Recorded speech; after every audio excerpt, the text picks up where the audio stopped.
혹시 포켓몬고를 들어오셨나요?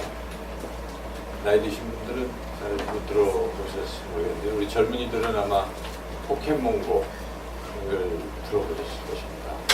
포켓몬고라는 것은 스마트폰에 설치하는 앱인데 GPS를 이용해서 우리가 걸어다니는 살아가는 곳곳에 이 포켓몬이 나타나도록 그렇게 하고 스마트폰이 이제 뭐 찌릿 진동이 오면 나타났구나 하고 그거를 이제 잡는 거죠.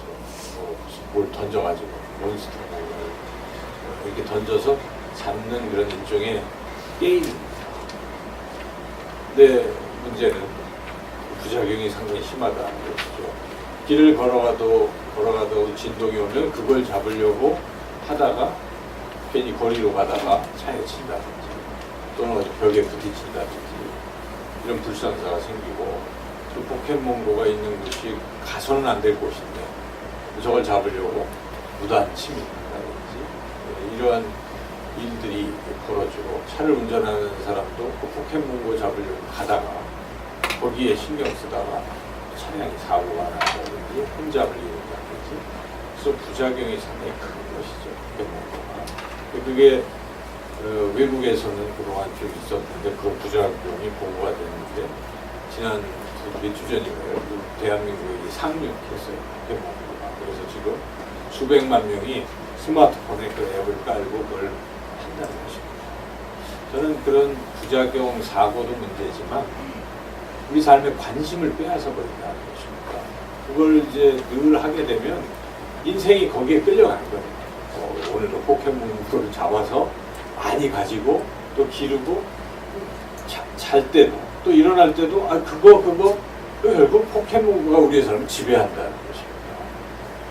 우리가 하나님을 생각하고 주의 성령이 우리의 인생을 지도하고 예수 그리스도께서 우리를 지도하셔야 되는데 자칫 잘못하면 포켓몬고 게임이 우리를 지배할 수 있다는 것입니다.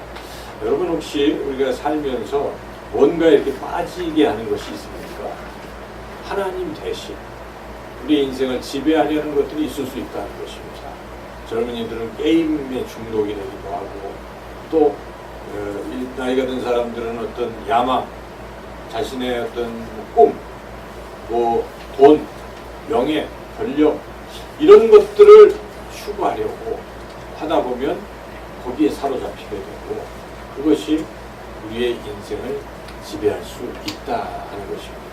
또 우리가 어떤 특별한 취미, 심지어 공부 그 자체도 그것이 목적이 되다 보면 우리의 인생을 빼앗아갈 수 있다 하는 것입니다. 여러분의 인생의 최대의 관심이 무엇입니까? 지금도 예배를 드리면서 우리 생각 속에 무엇이 있습니까? 지금 우리가 이 자리에 있는 것은 하나님께 예배를 드리기 위해서 이 자리에 있는 줄로 믿습니다. 지금 우리의 최대의 관심은 누구를 향해야 하겠습니까? 이곳에 임재하시는 하나님을 향해 있어야 한다는 것입니다. 우리의 관심은 오직 하나님, 그리고 하나님을 예배하는 일에 관심을 둬야 한다는 것입니다. 비단 예배하는 시간뿐만 아니라 우리 24시간 온종일 우리는 하나님과 동행하고 나의 관심은 하나님께 있어야 한다 하는 것이죠. 오늘 이 본문 말씀은 바로 하나님께 예배하는 일에 온통 관심이 있었던 한 여인, 사마리아 여인의 이야기입니다. 우리 예수님께서 바로 이 사마리아 여인에게 이 복음을 전하시려고 일부러 옆길로 보통 유대인들은 사마리아로 지나가지 않고 요단강 따라서 이렇게 올라가는데 일부러 그 사마리아 땅으로 이렇게 간 것입니다. 그리고 수가성이라는 곳에 정오에 그곳에 아주 더운 그 시각에 거기 앉아 계십니다. 더운 때는 아무도 다니지 않지만 이 한 여인은 그때만 그곳에 오는 것입니다. 자기 삶이 부끄럽기 때문에. 그래서 그곳에 왔을 때 주님이 그를 만나서 그에게 말씀하십니다. 물 한 잔을 달라고.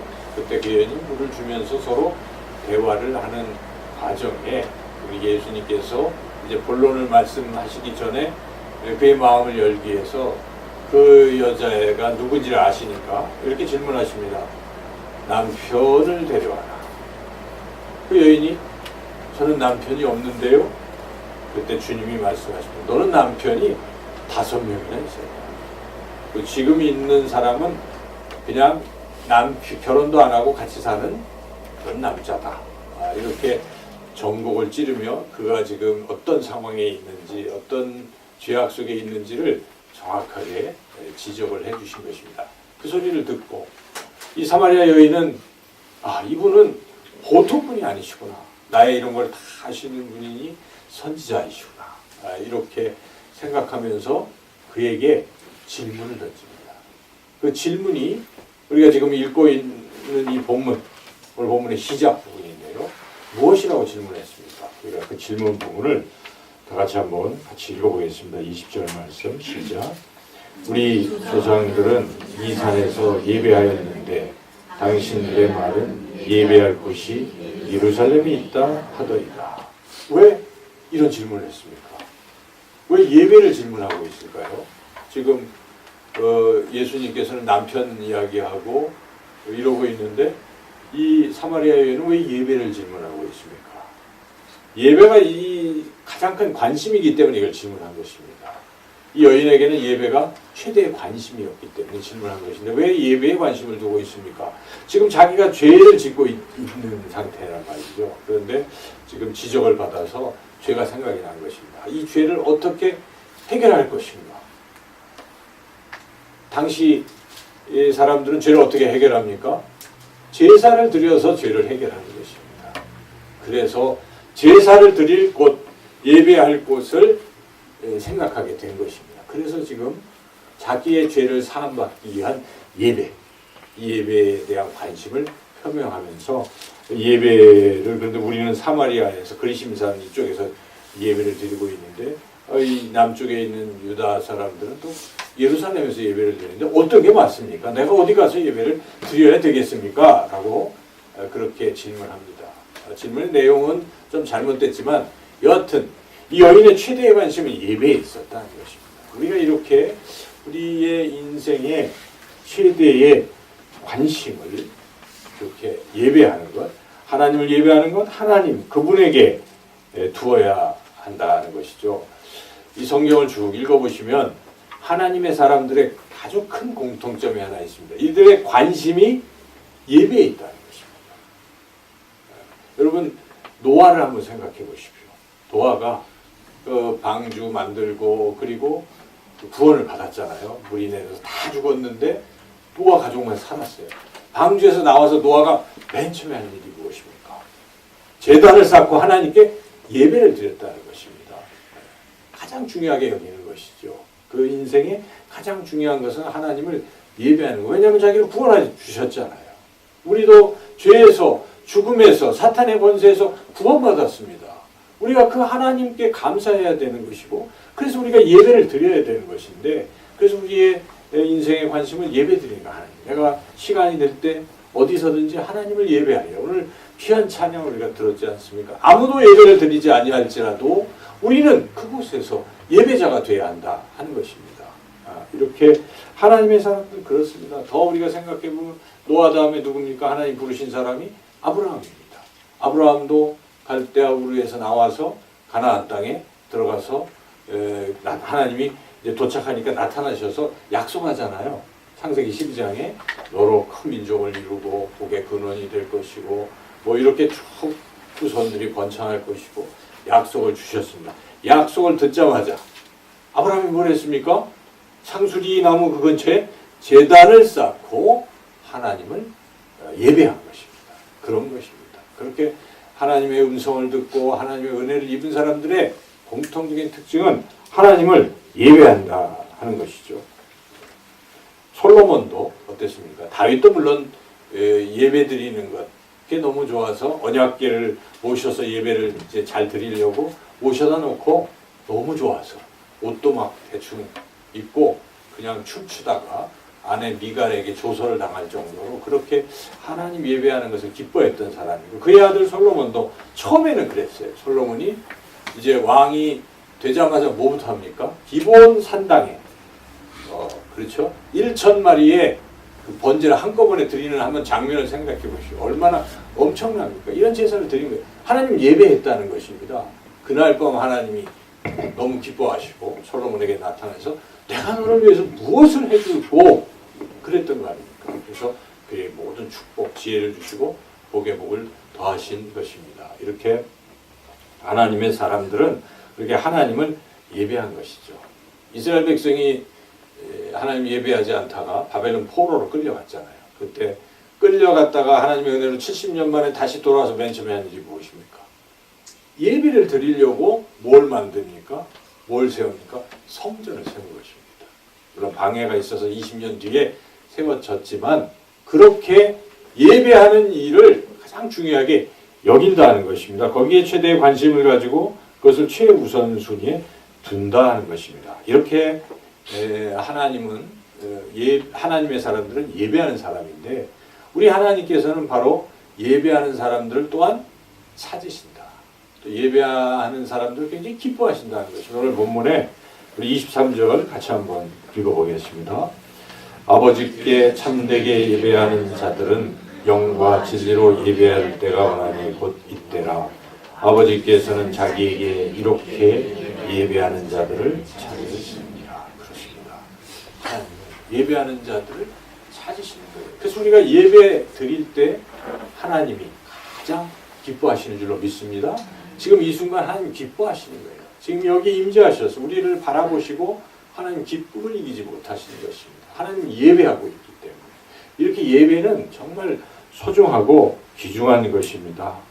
그런데 이 예배하는 것에서 실패하는 사람들은 어떤 운명을 맞이하는가 우리가 한번 잘 생각해 봐야 됩니다. 그래서 이스라엘 백성들 그 하나님을 예배하는 일에 이제 실패하지 않습니까? 특히 솔로몬이 처음에는 그렇게 기브온 산당에서 예배를 드리다가 말기에는 어떻게 했습니까? 말년에는 이방 여인들을 이렇게 아내로 맡고 하다가 이제 하나님 대신 뭘 예배합니까? 우상에게 절하 솔로몬 왕이. 그래서 하나님께서 그래도 다윗 왕을 아버지 다윗을 생각해서 솔로몬에게는 직접적인 어떤 것을 안 하셨지만 솔로몬 다음 르호보암 때에 나라가 두 쪽이 나게 되는 비극을 맞은 것입니다. 그것이 무엇입니까? 하나님을 예배하지 않았을 때 나타나는 그런 결과들입니다. 남북으로 갈려서 북쪽은 아예 처음 시작부터 하나님 대신 금송아지를 여로보암이 그렇게 시작을 해서 거기는 그 왕 19대 이르기까지 전부 다 하나님을 안 섬기고 우상을 섬기다가 일찍 아수르에서 멸망당하고 말았습니다. 남유다는 그래도 하나님을 섬기다가 또 안 섬기다가 우상을 섬기다가 뭐 중간에 요시아가 개혁을 하고 히스기야가 개혁을 하고 이래가지고 여호사밧 등등 좋은 왕들이 있지만 그래도 또 반절 이상은 하나님을 안 섬기다가 마지막에 안 섬기고 어떻게 됐습니까? 결국 그들도 남유다도 그 바벨론에 의해서 멸망당하고 말았다 하는 것입니다. 우리가 하나님을 섬기는 것, 하나님을 예배하는 것, 하나님이 가장 기뻐하시는데 우리가 여기에 과연 얼마나 큰 관심을 가지고 살아가고 있는가. 뭐 포켓몬고 좋아하는 사람들은 그것보다 하나님께 예배드리는 일에 더 관심을 두고 있는가. 또 여러분의 인생에 중요하게 여기는 것보다 내가 하나님을 예배하는 일을 더 소중하게 여기리라. 여러분 주일을 늘 생각할 때마다 내가 이번 주일에 어떠하든지 하나님을 예배하리라. 이런 마음으로 살아가시기를 축원합니다. 오늘 제가 우리 집사님, 조 집사님 보고 얼마나 반가운지. 지금 남양주에서 이렇게 일을 하고 계신데도 먼 곳에서 이곳에 이렇게 오늘 예배하러 오신 모습에 제가 감동을 받습니다. 여러분 그런 것입니다. 우리가 아무리 뭐 그래도 하나님을 예배하는 일에 성공하면 하나님께서 그 인생도 책임지시고 성공의 길로 인도하시는 줄로 믿습니다. 이렇게 하나님을 우리가 예배하며 살아가야 되는데 하나님 예배할 때 또 어떤 자세로 예배를 드려야 할지 이 사마리아 여인이 이렇게 예배에 대한 관심을 가졌을 때 예수님이 기뻐하시면서 가르쳐 주십니다. 야 사마리아 여인아 네가 이제 어디서 드리냐 이렇게 얘기를 하고 있는데 진짜 참된 예배를 드리려면 이렇게 해야 된다 하고 오늘 가르쳐 주시는 말씀인데 크게 두 가지로 나눠서 우리가 그 말씀 깨달을 수가 있는데 첫째는 하나님께 예배 드려야 된다. 예배의 대상을 분명히 하라 하는 것이죠. 21절 같이 한번 읽어보겠습니다. 예수께서 이르시되 여자여 내 말을 믿으라. 이 산에서도 말고 예루살렘에서도 말고 너희가 아버지께 예배할 때가 이르리라. 아버지께. 그러니까 뭐 여기서 예배를 드려야 되느냐 저기서 예배를 드리느냐 장소보다도 누가 중요합니까? 하나님 아버지가 중요한 것입니다. 우리가 하나님의 뜻 가운데서 지금 여기서 또 다른 곳에서 이제 예배하게 되겠지요. 어디서든지 다 같은 것이에요. 그렇지? 장소는 큰 문제가 아닌데 여기서나 저기서나 중요한 게 무엇입니까? 내가 지금 하나님께 예배를 드리고 있는 것인지 아닌지 이게 중요합니다. 그래서 오늘 우리가 지금 예배의 자리에 예배를 드릴 때 과연 내가 기도를 드릴 때 하나님을 의식하고 있는가? 여러분이 찬양을 드릴 때 하나님을 의식하고 있는가? 말씀을 들을 때 하나님을 의식하고 있는 것인가? 헌금을 드릴 때 하나님을 의식하고 있는 것인가? 그것이 핵심이라는 것입니다. 우리가 하나님을 깊이 생각하면 하나님 제가 찬양을 드리는데 받아주세요. 저의 찬양을 기뻐 받아주세요. 이러한 간절한 마음으로 하나님을 기쁘시게 하려고 찬양을 드리면 되는 거예요. 기도를 드릴 때도 사람들의 듣기 위해서 드리는 게 아니잖아요. 그죠?